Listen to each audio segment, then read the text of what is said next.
मैं अत्यंत आनंदित हूं और अनुग्रहित भी। सत्य के संबंध में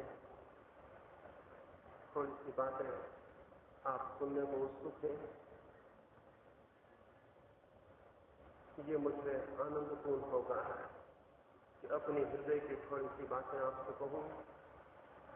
बहुत कम लोग हैं जो सुनने को राजी हैं और बहुत कम लोग हैं जो देखने को उत्सुक हैं। इसलिए जब कोई सुनने को उत्सुक मिल जाए और कोई देखने को तैयार हो तो स्वाभाविक है कि आनंद अनुभव हो। हमारे पास आंखें हैं और हमारे पास कान भी हैं, लेकिन जैसा मैंने कहा बहुत कम लोग तैयार हैं कि वो देखें और बहुत कम लोग तैयार हैं कि वो सुने। यही वजह है कि हम आंखों से रहते हुए अंधों की भांति जीते हैं और हृदय से रहते हुए भी परमात्मा को अनुभव नहीं कर पाते। मनुष्य को जितनी शक्तियां उपलब्ध हुई हैं उसके भीतर जितनी संभावनाएं हैं अनुभूति की, उनमें से ना के बराबर ही विकसित हो पाती है। एक स्मरण मुझे आता है, उससे ही अपनी चर्चा को प्रारंभ करूं। किसी देश में एक साधु को कुछ लोगों ने जाके कहा, कुछ शत्रु तुम्हारे पीछे पड़े हुए हैं और वो तुम्हें समाप्त करना चाहते हैं। उस साधु ने कहा, कोई भी डर नहीं है, जब वे मुझे समाप्त करने आएंगे तो मैं अपने किले में जाकर छिप जाऊंगा। उस साधु ने कहा, जब वे मुझे समाप्त करने आएंगे तो मैं अपने किले में जाकर छिप जाऊंगा। वो तो एक फकीर था और उसके पास एक झोपड़ा भी नहीं था। उसके शत्रुओं को ये खबर पड़ी और उन्होंने सुना कि उसने कहा है जब मुझ पर कोई हमला होगा तो मैं अपने किले में छिप जाऊंगा। वे हैरान हुए। उन्होंने एक रात उसके झोपड़े से जाकर उसे पकड़ लिया और पूछा कि कहां है तुम्हारा किला। वो साधु हंसने लगा और अपने हृदय पर उसने हाथ रखा और कहा, यहां है मेरा किला और जब तुम मुझ पर हमला करोगे तो मैं यहां छिप जाऊंगा। असल में मैं वहीं छिपा हुआ हूं और इसलिए मुझे किसी हमले का कोई डर नहीं। लेकिन यहां जो किला है उसका हमें कोई भी पता नहीं। वे लोग भी जो धर्म की बातें करते हैं, ग्रंथ पढ़ते हैं, गीता कुरान बाइबल पढ़ते हैं, वे लोग भी जो भजन कीर्तन करते हैं, मंदिर शिवालय और मस्जिद में जाते हैं, उनको भी यहाँ जो हर एक मनुष्य के भीतर एक केंद्र है उसका उन्हें भी कोई पता नहीं है। उनकी भी बातें बातों से ज्यादा नहीं है और इसलिए उसका कोई परिणाम जीवन में दिखाई नहीं पड़ता। सारी जमीन पर धार्मिक लोग हैं लेकिन धर्म बिल्कुल भी दिखाई नहीं पड़ता है और सारी जमीन पर मंदिर है, मस्जिद है, शिवालय है, गिरजाघर है, लेकिन उनका कोई परिणाम, कोई प्रभाव, कोई प्रकाश जीवन में नहीं है। इसके पीछे एक ही वजह है कि हम उस मंदिर से परिचित नहीं हैं जो हमारे भीतर है और हम केवल उन्हीं मंदिरों से परिचित हैं जो हमारे भीतर नहीं है। स्मरण रखें, जो मंदिर भीतर नहीं है वो मंदिर झूठा है। स्मरण रखें, वे मूर्तियां जो बाहर स्थापित की गई हैं और वे प्रार्थनाएं जो बाहर हो रही हैं झूठी हैं। असली प्रार्थना और असली मंदिर और असली परमात्मा प्रत्येक मनुष्य के भीतर बैठा हुआ है। इसलिए धार्मिक आदमी वो नहीं है जो तलाश में परमात्मा की कहीं घूमता हो। धार्मिक आदमी वो है जो सारे घूमने को छोड़ के अपने भीतर प्रवेश करता है। धार्मिक आदमी की खोज बाहर के जगत में नहीं है।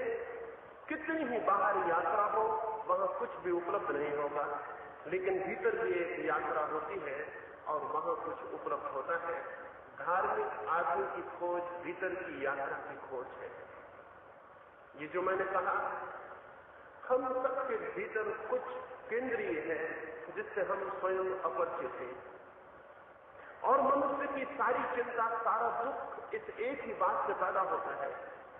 उसके जीवन का सारा मनस्ताप, सारी एंजाइटी, सारा एंग्विश, जो भी पीड़ा और परेशानी है वो इस बात से पैदा होती है कि हम करीब करीब स्वयं से ही अपरिचित हैं और अपने भीतर जाने का भी रास्ता भूल गए हैं। ये आश्चर्यजनक लग सकता है। हमें कितने रास्ते ज्ञात हैं, हम चांद पर और मंगल पर पहुंचने की कोशिश में हैं। बहुत जल्दी मनुष्य के चरण वहां पड़ जाएंगे। ये भी हो सकता है एक दिन मनुष्य और भी लंबी अंतरिक्ष की यात्राएं करे। मनुष्य ने समुद्र की गहराइयों में जो है वहां तक प्रवेश पा लिया है और अंतरिक्ष में भी वो प्रवेश पा लेगा। लेकिन एक ऐसी भी गहराई है जो बिल्कुल निकट है और जिससे हम बिल्कुल अपरिचित हैं। वो गहराई हमारे प्रत्येक के भीतर हमारे स्वयं की सत्ता की गहराई है। इस गहराई में कैसे प्रवेश हो सकता है, उस संबंध में ही थोड़ी सी बातें आज मैं आपसे कहना पसंद करूंगा। हो सकता है मेरी कुछ बातें अप्रीतिकर भी लगे। मैं जान के चाहता हूं कि कुछ बातें अप्रीतिकर हों, क्योंकि जो अप्रीतिकर होता है वो हिलाता है और जगाता है। हो सकता है मेरी कुछ बातें बुरी लगे। मैं जान के चाहता हूं कि मेरी कुछ बातें बुरी लगे, क्योंकि जो बुरा लगता है उससे चिंतन पैदा होता है और मनुष्य का विचार सजग होता है।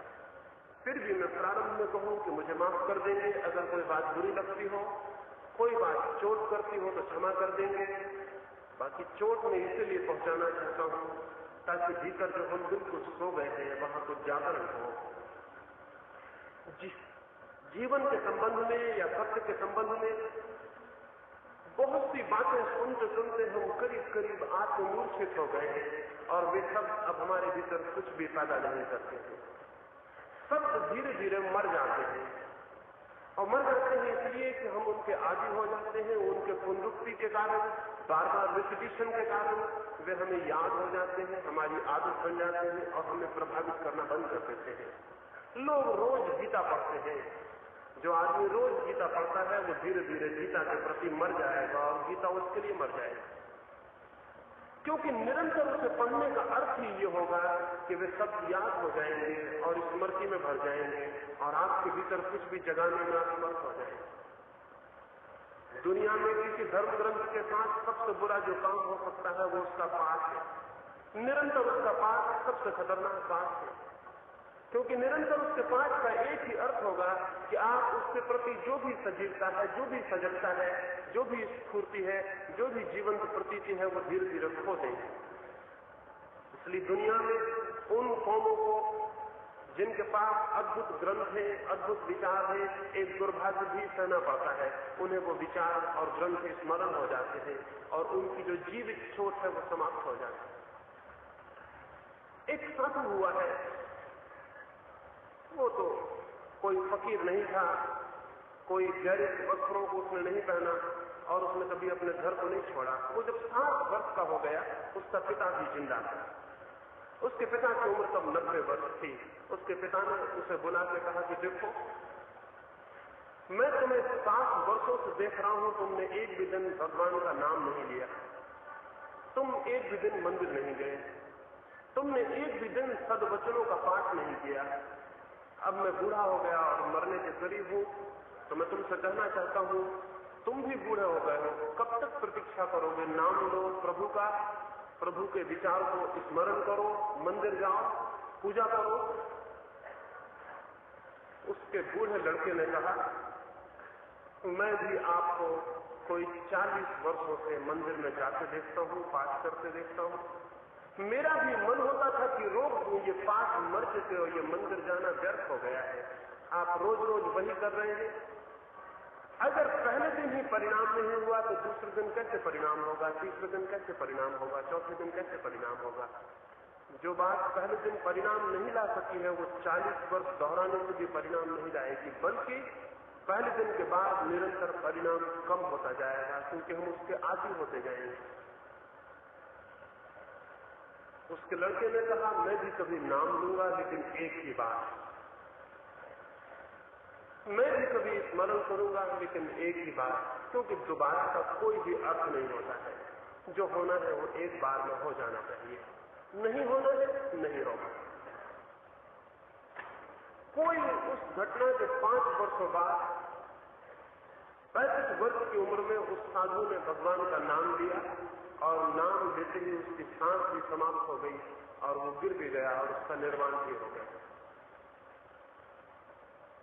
ये अकल्पनीय मालूम होता है कि कैसे होगा, लेकिन जब भी होता है यही होता है। एक ही घटना में, एक ही स्मरण में, एक ही प्रवेश में पर्दा टूट जाता है। और अगर एक में ही न टूटे तो समझना वही चोट बार बार करनी बिल्कुल व्यर्थ है।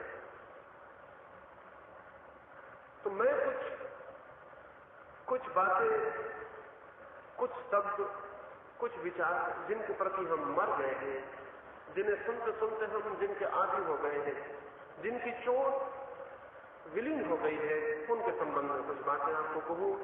शायद कोई कोण आपको दिखाई पड़ जाए और कोई बात, कोई क्रांति आपके भीतर संभव हो सके। धर्म हमेशा क्रांति से उपलब्ध होता है, उपक्रम क्रम से, ग्रेजुअल नहीं उपलब्ध होता है। धर्म धीरे धीरे उपलब्ध नहीं होता। धर्म हमेशा एक क्रांति से उपलब्ध होता है। जो सोचते हैं कि हम धीरे धीरे धार्मिक हो जाएंगे, वो गलती में है। हिंसक सोचता हूं कि मैं धीरे धीरे अहिंसक हो जाऊंगा, गलती में है। घृणा करने वाला सोचता हो कि मैं धीरे धीरे प्रेम से भर जाऊंगा, तो गलती में है।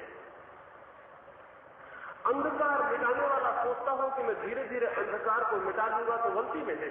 जब प्रकाश जलता है तो अंधकार एक ही क्षण में विलीन हो जाता है, और जब प्रेम जागृत होता है तो घृणा एक ही क्षण में विलीन हो जाती है, और जब अहिंसा उठती है तो हिंसा एक ही क्षण में छूट जाती है। जीवन में जो भी महत्वपूर्ण है वो एक ही क्षण में घटित होता है, क्रमशः घटित नहीं होता। जो भी क्रमशः घटित होता है वही व्यर्थ और क्षुद्र है। जो एक ही साथ जो क्रांति घटित होती है वही मूल्यवान, वही सार्थक, वही अर्थपूर्ण है, और वही व्यक्ति को परमात्मा से जोड़ती है। कोई व्यक्ति धीरे धीरे संसार से दूर होकर परमात्मा को उपलब्ध नहीं होता। जब भी परमात्मा को कोई व्यक्ति उपलब्ध होता है तो एक छलांग में, एक क्रांति में, एक विस्फोट में उपलब्ध होता है, और एक ही साथ सब कुछ परिवर्तित हो जाता है। जैसे हम किसी सोते व्यक्ति को उठा दें तो क्या वो धीरे धीरे उठता है? नींद धीरे धीरे टूटती है। जैसे ही हम किसी को उठा दें एक क्रांति हो जाती, सपने टूट जाते हैं और जागरण सामने आ जाता है। धर्म का जीवन भी क्रांति का जीवन है, और इसलिए जो लोग धीरे धीरे का ख्याल करते हो वो गलती में है, और धीरे धीरे का ख्याल हमारे आलस्य की ईजाद है। हम असल में चाहते नहीं क्रांति, इसलिए कहते हैं धीरे धीरे। बुद्ध ने कहा है, कोई अगर आग में गिर जाए और हम उससे कहें आग के बाहर आ जाओ, और वो कहे कि मैं धीरे धीरे बाहर आऊंगा, आपकी बात का विचार करूंगा, कोशिश करूंगा, प्रयत्न करूंगा, अभ्यास करूंगा, फिर बाहर आऊंगा, तो बुद्ध ने कहा इसका अर्थ हुआ कि उस मनुष्य को आग दिखाई नहीं पड़ रही है। इसका अर्थ हुआ वो बाहर नहीं निकलना चाहता है। अगर आग दिखाई पड़ रही हो तो कोई ये नहीं कहेगा कि मैं धीरे धीरे बाहर आऊंगा। जैसे ही दिखाई पड़ेगी आग, वो बाहर आ जाएगा। ये अभ्यास से नहीं होगा, ये तात्कालिक तीव्र क्रांति से होगा। कुछ जीवन के संबंध में ऐसे स्मरण जिनसे क्रांति की संभावना पैदा हो जाए, वो भूमिका बन जाए कि क्रांति फलित हो सके, वो मैं आपको कहना चाहता हूं। कोई 3 बातों के संबंध में आज की संध्या विचार करने का मेरा ख्याल है। पहला तो जिनको भी क्रांति से गुजरना हो उनके लिए श्रद्धा खतरनाक है। उन्हें श्रद्धा नहीं, जिज्ञासा चाहिए। और जो भी व्यक्ति श्रद्धा कर लेगा उसकी सारी प्रगति, उसका सारा विकास बंद हो जाएगा। श्रद्धा एक तरह की मृत्यु है। श्रद्धा का स्वीकार रुक जाना है। क्रांति की तरफ उठने के लिए श्रद्धा नहीं, जिज्ञासा चाहिए। इसलिए पहले तो इस सूत्र पर मैं विचार करूं, श्रद्धा नहीं, जिज्ञासा। साधारणता हम सुनते हैं विश्वास करो, साधारणता हम सुनते हैं गीता कहती हो, कुरान कहता हो, बाइबल कहती हो, उसे मान लो। साधारणतः हम सुनते हैं बुद्ध, महावीर, मोहम्मद, क्राइस्ट या कृष्ण जो कहते हैं उसे स्वीकार कर लो, और जो स्वीकार नहीं करेगा वो भटक जाएगा। मैं आपसे कहता हूं जो स्वीकार कर लेगा वो भटक जाता है। मैं ये आपसे कहना चाहता हूं जो स्वीकार कर लेता है वो भटक जाता है। इसलिए भटक जाता है कि जो भी दूसरों के सत्यों को स्वीकार कर लेता है वो अपने सत्य की खोज से वंचित हो जाता है। चाहे वो सत्य कृष्ण का हो, चाहे बुद्ध का, चाहे महावीर का। अगर उस उधार सत्य को स्वीकार कर लिया तो आपकी अपनी खोज बंद हो जाएगी, आपका अपना अन्वेषण बंद हो जाएगा, आप रुक जाएंगे, ठहर जाएंगे, आपका अपना विकास समाप्त हो जाएगा। और स्मरण रखें, इस दुनिया में प्रत्येक व्यक्ति को अगर वास्तविक विकास करना हो तो अपना ही विकास करना होता है। किसी दूसरे का विकास काम में नहीं आ सकता है। किसी दूसरे का किया गया भोजन आपको तृप्ति नहीं देगा और किसी दूसरे के पहने गए वस्त्र आपके शरीर को नहीं ढकेंगे। किसी दूसरे के द्वारा अनुभव किया गया सत्य भी आपका सत्य नहीं हो सकता है। इस जगत में कोई भी मनुष्य किसी से उधार सत्य को नहीं पा सकता, लेकिन हम सब उधार सत्यों को पाए हुए हैं और हमें सिखाया जाता है कि हम उधार सत्यों को स्वीकार कर लें। हमें निरंतर समझाया जाता है कि हम दूसरों के सत्यों को मान लें, अंगीकार कर लें। हमें संदेह से बचने को कहा जाता है और विश्वास करने को कहा जाता है। मैं आपसे संदेह करने को कहना चाहूंगा, जिसे भी सत्य जानना हो उसे संदेह करने का साहस करना ही होता है, और संदेह इस जगत में सबसे बड़ा साहस है। स्मरण रखें, जब मैं कह रहा हूं संदेह करना पड़ता है तो मैं ये नहीं कह रहा हूं कि अविश्वास करें। अविश्वास भी विश्वास का ही एक रूप है। जो आदमी कहता है मैं ईश्वर को मानता हूं, ये भी एक विश्वास है।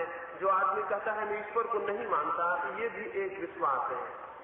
जो आदमी कहता है आत्मा है, ये भी एक विश्वास है। जो आदमी कहता है आत्मा नहीं है, ये भी एक विश्वास है। ये दोनों ही विश्वास है। आस्था और अनास्था, श्रद्धा और अश्रद्धा सब श्रद्धा के रूपांतर है। दोनों ही स्थिति में हम दूसरे लोगों को मान लेते हैं, खुद खोज नहीं करते हैं। संदेह का अर्थ है न श्रद्धा न अश्रद्धा। संदेह का अर्थ है न स्वीकार न अस्वीकार।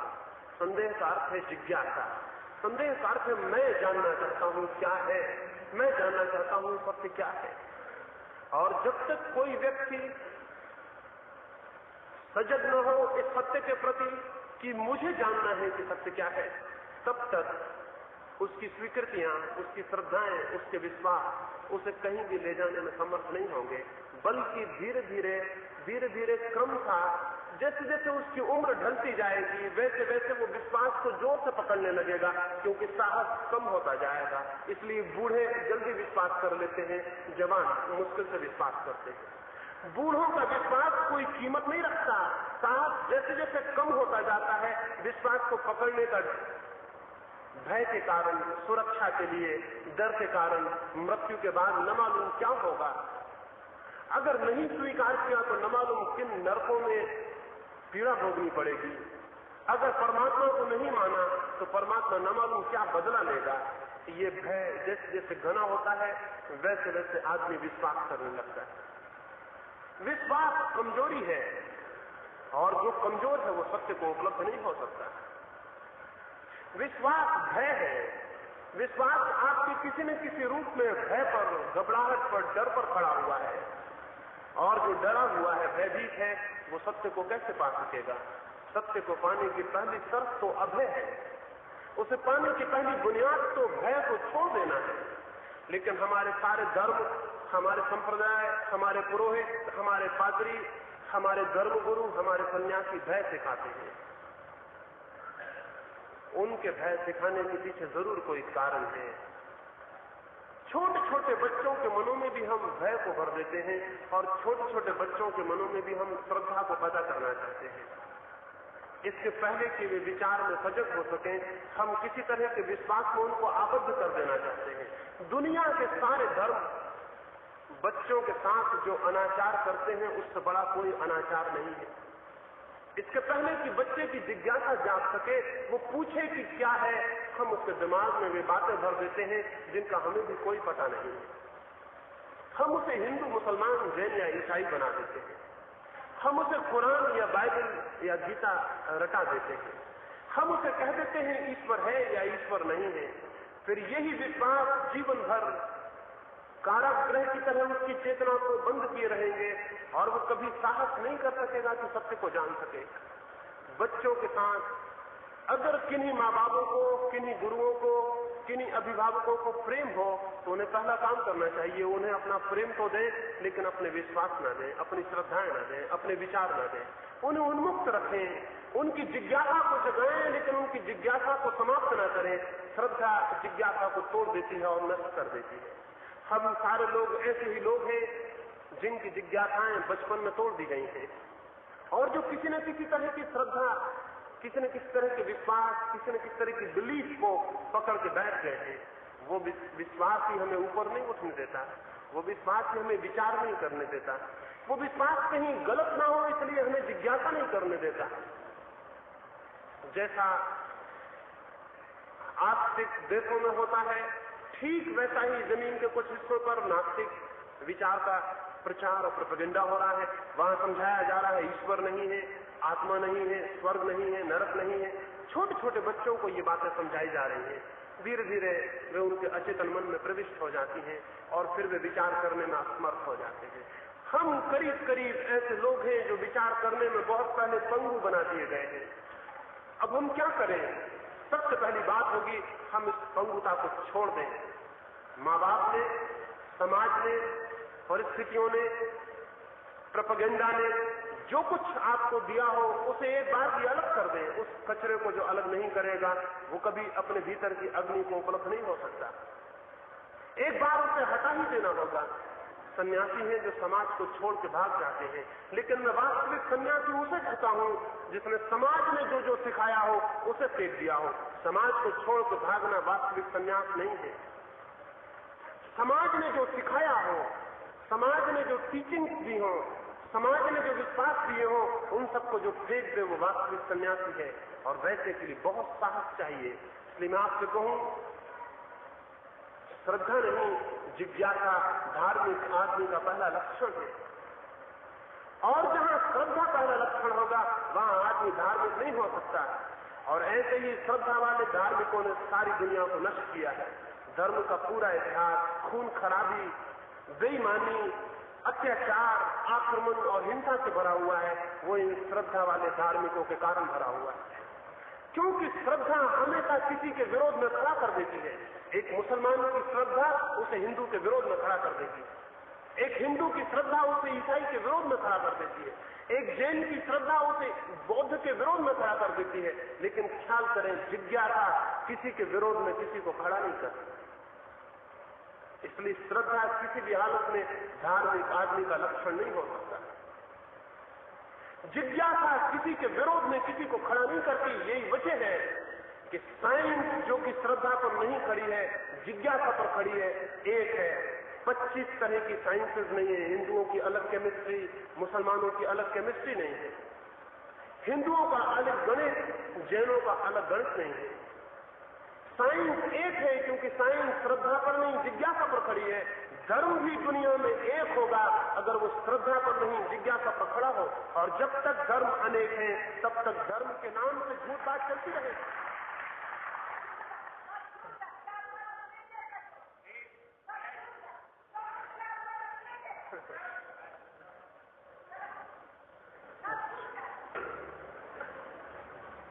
अलग अलग धर्म होंगे तब तक इस तरह का गुस्सा आना बिल्कुल स्वाभाविक है।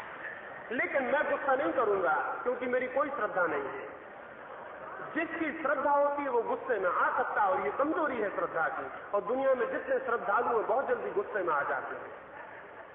मेरी कोई श्रद्धा नहीं है, इसलिए मुझे गुस्से में लाना बहुत मुश्किल है। और दुनिया में मैं ऐसे लोग चाहता हूं जो जल्दी गुस्से में ना आए। ऐसे लोगों से धार्मिक दुनिया निर्मित होगी। अभी तक तो जो कुछ इतिहास में हुआ है, धर्म के नाम से जो कुछ हुआ है वो सब अधर्म हुआ है। धर्म के नाम से जो भी प्रचारित किया गया है वो सब झूठ है, बिल्कुल असत्य है। और उस असत्य को जबरदस्ती लादने की हजार हजार चेष्टाएं की गई हैं। लेकिन अगर कोई मनुष्य जिज्ञासा से प्रारंभ करे, तो स्वाभाविक है कि वे सारे धार्मिक लोग जिनका व्यवसाय, जिनका धंधा केवल श्रद्धा पर खड़ा होता है, परेशान और गुस्से में आ जाएंगे। इसलिए दुनिया में जब भी कोई धार्मिक आदमी पैदा होता है तो पुरोहित और ब्राह्मण और पंडित हमेशा उसके विरोध में खड़े हो जाते हैं। क्राइस्ट को जिन्होंने सूली दी वे पुरोहित, पंडित और धार्मिक लोग थे। सुकरात को जिन्होंने दिया जहर वे लोग धार्मिक, पुरोहित, विचारशील लोग, पंडित थे। दुनिया में हमेशा पंडित धार्मिक आदमी के विरोध में रहा है। दुनिया में हमेशा पुरोहित धार्मिक आदमी के विरोध में रहा है। क्यों? क्योंकि धार्मिक आदमी सबसे पहले इस बात पर चोट करेगा कि धर्म के नाम पर बना हुआ जो भी प्रचारित संगठन है, धर्म के नाम पर जो भी संप्रदाय है, धर्म के नाम पर जो भी झूठे विश्वास और अंधश्रद्धाएं फैलाई गई हैं वो नष्ट कर दी जाएं। अगर क्राइस्ट फिर से पैदा हो तो सबसे पहले जो उनके विरोध में खड़े होंगे वो ईसाई, पुरोहित और पादरी होंगे। अगर कृष्ण फिर से पैदा हो तो सबसे पहले उनके विरोध में जो खड़े होंगे वे वही लोग होंगे जो गीता का प्रचार करते हैं और गीता को प्रचारित हुआ देखना चाहते हैं। अगर बुद्ध वापस लौटे तो बौद्ध भिक्षु उनके विरोध में खड़े हो जाएंगे। ये बिल्कुल स्वाभाविक है, क्योंकि धर्म एक तरह का विद्रोह है। धर्म सबसे बड़ा विद्रोह है, सबसे बड़ी क्रांति है, और वो क्रांति इस बात से शुरू होती है कि श्रद्धा नहीं, हम जिज्ञासा करें, सत्य पर विश्वास न लाएं, क्योंकि अभी आपको सत्य पता ही नहीं है जिस पर आप विश्वास लाएंगे। अभी तो दूसरे जो आपसे कहते हैं उस पर ही आप विश्वास कर लेंगे। उसके सत्य और असत्य होने का आपको कुछ भी पता नहीं है। ऐसा विश्वास अंधा होगा। सब विश्वास अंधे होते हैं। क्यों? क्योंकि वे दूसरे आपको देते हैं। जो भी अभी आप मानते हैं वो किसी दूसरे ने आपको दिया है। आपको कुछ भी पता नहीं कि वो ठीक है या गलत है। सिवाय इसके कोई प्रमाण नहीं है कि आपके माँ बाप ने उसे दिया है। आपके माँ बाप के पास भी यही प्रमाण है कि उनके माँ बाप ने उन्हें दिया है। जो परंपरा से उपलब्ध होता है वो कभी सत्य होने की संभावना नहीं है। जो स्वयं की निज खोज से उपलब्ध होता है वही सत्य होता है, और इसलिए सत्य प्रत्येक को स्वयं पाना होगा। दूसरे से उधार पाने का कोई भी उपाय नहीं है। फिर जितनी गहरी श्रद्धा होगी उतना ही आपके भीतर विवेक का जागरण असंभव हो जाएगा। जितना तीव्र विश्वास होगा उतना ही विवेक क्षीण हो जाएगा, क्योंकि विश्वास विवेक विरोधी है। वो हमेशा कहता है मानो, वो ये कभी नहीं कहता जानो। वो हमेशा कहता स्वीकार करो, वो ये कभी नहीं कहता खोजो। वो हमेशा ये कहता है कि इसको बांध लो अपने मन में, इससे भिन्न मत सोचना, इससे अन्य मत सोचना, इससे विपरीत मत सोचना। जितनी श्रद्धा गहरी होगी उड़ना उतना मुश्किल हो जाएगा। मेरे पड़ोस में गांव में एक आदमी रहता था। वो जंगल से तोतों को पकड़ के लाता और उनको पिंजरों में बंद कर देता। कुछ दिन वे चढ़ पड़ाते, उड़ने की कोशिश करते, फिर धीरे धीरे पिंजरों के आदी हो जाते। यहां तक वे पिंजरों के आदी हो जाते कि अगर उनके पिंजड़े को खोल दिया जाए तो वे थोड़ी देर बाहर जाके वापस अपने पिंजड़े में आ जाते। बाहर असुरक्षा लगती और भीतर सुरक्षा मालूम होती। करीब करीब ऐसी ही हमारे मन की हालत हो गई है। हमारा चित्त, परंपरा, संस्कार, दूसरों के दिए गए विचार और शब्दों में इस भांति बन गया है तो उसके बाहर निकलने में हमें डर लगता है, घबराहट होती है। डर लगता है कि कहीं सुरक्षा न खो जाए, कहीं जिस भूमि को हम अपने पैर के नीचे समझ रहे हैं कहीं वो हिल न जाए। इसलिए हम डरते हैं, इसलिए हम बाहर निकलने से घबराते हैं। और जो अपने घेरों के बाहर नहीं निकल सकता वो परमात्मा को कभी नहीं पा सकेगा। उसे मिलने के लिए तो सब घेरे तोड़ ही देने होंगे। जिसे भी सत्य को पाना है उसे सत्य के संबंध में सारे मत छोड़ देने होंगे। जिसे भी सत्य को पाना है उसे सारे विश्वास छोड़ के विवेक को जागृत करना होगा। जिसका विवेक जागृत होगा वही केवल सत्य को, वही केवल धर्म के मूलभूत सत्य को अनुभव कर पाता है। इसलिए मैं चाहता हूं विवेक छोड़ दें और विवेक को जागृत करें। घबराहट क्या है? डर क्या है?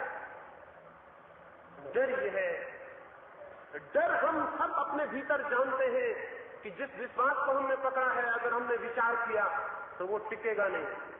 ये हमारी अंतर्निहित प्रज्ञा हमें कहती है कि विश्वास ऊपर है, अगर हमने थोड़ा भी विचार किया तो वो हट जाएगा और तब घबराहट लगती है। हम कोई भी बिना विश्वास के नहीं होना चाहते हैं। क्यों?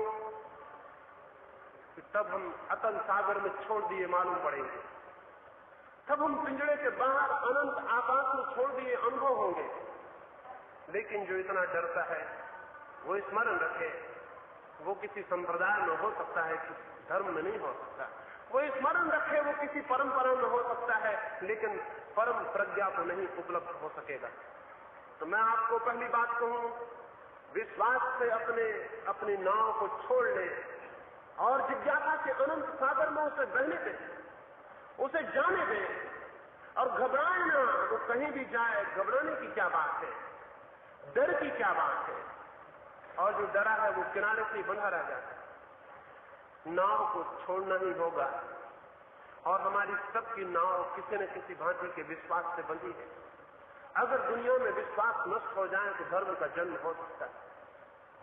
अगर दुनिया में सब विश्वास राख हो जाए तो धर्म की अग्नि पैदा हो सकती है। ईश्वर करे कि दुनिया में कोई ईसाई ना हो, हिंदू ना हो, मुसलमान ना हो, जैन ना हो।